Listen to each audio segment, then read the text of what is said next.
வணக்கம், நான் மனோகரன். நெக்ஸ்ட் பார்த்தீங்கன்னா எக்ஸசைஸ்னுடைய 6th question. The vertices of triangle ABC are A of என்ன கொடுத்தீங்கன்னா 7,2,1 and B of 6,0,3 and C of 4,2,4 find angle ABC.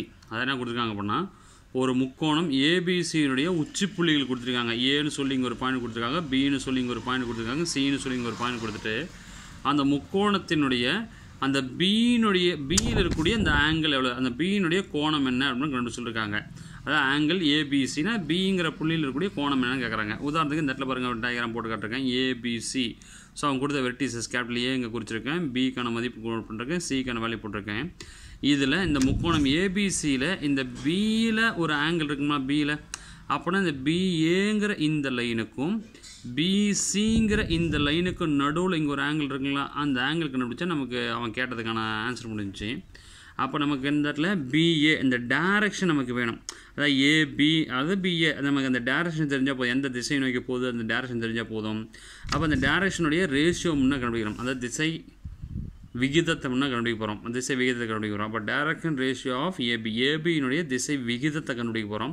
So ஏபியா கண்டிப்பாக பிஏ கூட நீங்கள் தாராளமாக கண்டுபிடிக்கலாம், பியிலேருந்து ஏ கூட கண்டுபிடிக்கலாம், எல்லாமே ஒன்று தான்.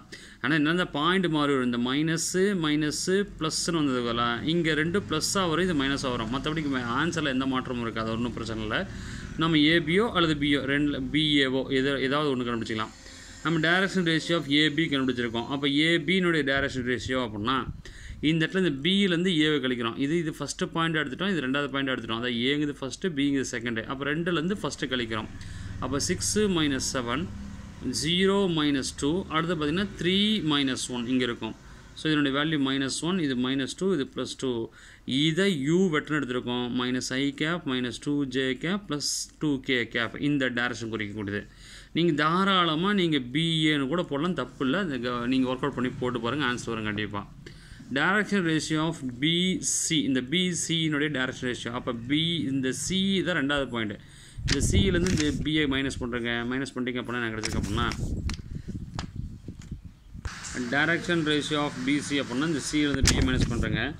மைனஸ் பண்ணிட்டீங்க அப்படின்னா இந்த இடத்துல சியினுடைய வேலை பாருங்கள் 4 2 4. இது அப்படியே அதுலேருந்து இந்த இடத்துல இந்த 603 மைனஸ் பண்ணிடலாம். அதாவது பார்த்தீங்கன்னா செகண்ட் சியினுடைய வேலையிலேருந்து இந்த பியினுடைய வேல்யூ மைனஸ் பண்ணி இங்கே எழுதிருக்கோம். அதாவது இது x2 - x1 மாதிரி. என்னோடய வேல்யூ -2, இது வந்து +2, இது வந்து +1. -2i gap +2j gap +k கேப்னு போட்டிருக்கோம். Right, we வெட்ரு. அப்போ இது u, இது v.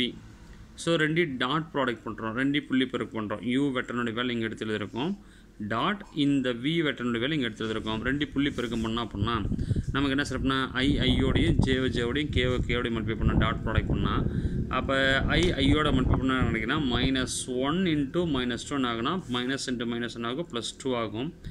-2 × +2 மல்டிப்ளை பண்ணால் -4. அடுத்து 2 × 1 வேல்யூ = 2. அப்போ டோட்டலாக ஆட் பண்ணால் வேல்யூ = 0வா? அப்போ ரெண்டு வெக்டரை டாட் ப்ராடக்ட் பண்ணி 0வாக இருந்தது அப்படின்னா கண்டிப்பாக அந்த ரெண்டு வெக்டர் ஒன்று கொண்டு இருக்கும், பர்பெண்டிகுலர் செங்குத்தாக இருக்கும். அப்போ அந்த அதாவது பார்த்திங்கன்னா இந்த லைனும் அதாவது இந்த வெக்டரும் இந்த லைன் ஒன்று கொண்டு பிறகு பர்பெண்டிகுலர்.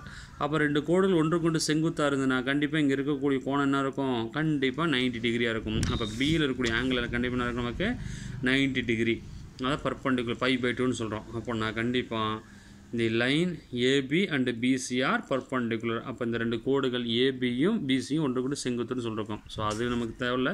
ஸோ அவன் கேட்டது இந்த பர்பெண்டிகுலர் அந்த பியினுடைய ஆங்கிள். அப்போ பியினுடைய ஆங்கிள் இங்கே 90 டிகிரின்னு இருக்குது. அடுத்து நெக்ஸ்ட் பார்த்திங்க அப்படின்னா எக்ஸசைஸுடைய 7th question. If the straight line join in the points 2,1,4 and a - 1, 4, -1 is parallel to the line joining the point 0, 2, b - 1 and 5, 3, -2. find the values of a and b. அதை என்ன சொல்லியிருக்காங்க அப்படின்னா இந்த இடத்துல இந்த ரெண்டு புள்ளிகளை இணைக்கக்கூடிய ஒரு நேர்கோடும் இந்த ரெண்டு புள்ளிகளை இணைக்கக்கூடிய ஒரு நேர்கோடும் ஒன்றுக்கொன்று இணையாக இருக்குன்ட்டான். அதாவது இந்த ரெண்டு பாயிண்ட்ஸும் ஜாயின் பண்ண கொடுக்குற ஸ்ட்ரைட் லைன் தான். இங்கே ஒரு பாயிண்ட் இங்கே ஒரு பாயிண்ட் வச்சுக்காங்களேன், ஃபஸ்ட்டு தான் இது ஃபஸ்ட்டு, இது செகண்ட் வச்சுக்காங்க. இந்த ரெண்டு வழியாக போகக்கூடிய ஒரு லைனு. அடுத்தது இது தேர்டு, இது ஃபோர்த்து, இது மூணாவது நாலாவது பாயிண்ட். அப்போ இந்த இடத்துல தேர்டு பாயிண்ட், ஃபோர்த்து பாயிண்ட் இருக்குது. இந்த ரெண்டையும் ஜாயின் பண்ணக்கூடிய லைன். இப்போ இந்த ரெண்டு லைன் ஒன்றுக்கு ஒன்று பேரல் அவனே கொடுத்துருக்காங்க. ரெண்டு கோடுகள் ஒன்றுக்கு ஒன்று இணையாக இருக்குது அப்படின்னா இந்த ஃபஸ்ட்டு பாயிண்டில் வரக்கூடிய இந்த ஏவுங்கிற இடத்துல என்ன இருக்கணும், அதாவது இந்த ஏங்கிற இடத்துல என்ன வேல்யூ இருக்கணும். அடுத்து பார்த்தீங்கன்னா செகண்ட் பாயிண்டில் இந்த பின்னு இருக்குங்களா, அந்த பிங்கிற இடத்துல என்ன வேல்யூ இருக்கணும், அந்த ஏபி வேனுடைய வேல்யூ ஃபைண்ட் அவுட் பண்ண சொல்லியிருக்கான். ஸோ அப்போ இந்த டேரக்ஷன் ரேஷியோ இன்னும் இந்த ரெண்டு புள்ளிகள் இணைக்கிறோமா, அப்போ ரெண்டு புள்ளிகள் கூட இந்த எந்த டேரக்ஷன் நமக்கு வேணுமா, அந்த திசை வேணுமா, அப்போ ரெண்டு பாயிண்ட்டை சேர்த்தக்கூடிய அந்த லைனுடைய டைரக்ஷன் ரேஷியோ, அந்த ரெண்டு புள்ளிகள் இணைக்கக்கூடிய கோட்டினுடைய திசை விகிதங்கள் அப்படின்னா இந்த ரெண்டாவது பாயிண்ட்லேருந்து ஃபஸ்ட்டு பாயிண்ட்டை கழிக்கணும். அப்போ A - 1லேருந்து இந்த 2 மைனஸ் பண்ணிட்டோம். 4 - 1 போட்டாச்சு, -1 - 4 போட்டாச்சு. ஸோ இதை ரெண்டு ஆட் பண்ணால் -3. அப்போ A - 3ன்னு இருக்கும். அடுத்து பார்த்தீங்கன்னா 3, நெக்ஸ்ட்டு பார்த்தீங்கன்னா -5. ஸோ அதை LMN அப்படி L1 M1 N1 நோட் போட்டிருக்கேன். இந்த ஃபஸ்ட்டுங்கிறனால இன்னொன்று இருக்கிறனால L2 M2 நோட் பண்ண போகிறோம். அதனால் L1 M1 N1 போட்டிருக்கேன். அடுத்து direction ratio of line joining the points, அதாவது இந்த ரெண்டு புள்ளிகளை இணைக்கக்கூடிய கோட்டினுடைய திசை விகிதங்கள் என்ன பார்க்க போகிறேன். அப்படின்னா இதுலேருந்து இது கழிங்க. 5 - 0, 3 - 2, அடுத்து -2, இது -1 -b + 1 ஆகும். அப்போ -b + 1, இது 5 வந்துடுது, இந்த இடத்துல 1 வந்துடுது, இந்த இடத்துல பார்த்தீங்கன்னா -b இருக்கும். -2ல் +1 போனால் -1 இருக்கும். இதுக்கு L2 M2 N2ன்னு எடுத்துருக்கேன்.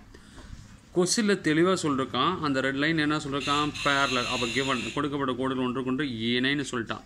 அப்போனா கண்டிப்பாக அந்த ரேஷியோ வந்து சமமாக இருக்கும். இதை நம்ம அந்த ஃபார்மா செக்ஷனில் சொல்லியிருக்கோம். எடுத்து பாருங்கள், ரீமார்க்கில் கடைசியாக இருக்கும் இந்த ஃபார்மாவில். L1/L2 = M1/N2 = N1/N2. அதாவது இதே போல் பார்த்திங்க அப்படின்னா கடைசியாக ஒரு எக்ஸாம் நம்பர் 32 அதை ஹோம்ஒர்க்கை கொடுத்துருந்தேன். அந்த எடுத்துக்காட்டு 32ம் இதே மாடலில் தான் வச்சு நிரூபிச்சிருப்போம். ஸோ அதனால தான் அந்த சம் ஹோம்ஒர்க்கை கொடுத்துருந்தேன். அதை எடுத்து பாருங்கள். இதே மெத்தடில் தான் பேரலல் நம்ம ப்ரூவ் பண்ண வேண்டியதாக இருக்காங்க. அப்போ L1/L2 அப்படின்னா இந்த இடத்துல பாருங்கள், L1 இல்லைங்க A - 5. அதாவது இந்த இடத்துல பார்த்திங்கன்னா A - 3 / இந்த இடத்துல பார்த்திங்கன்னா 5.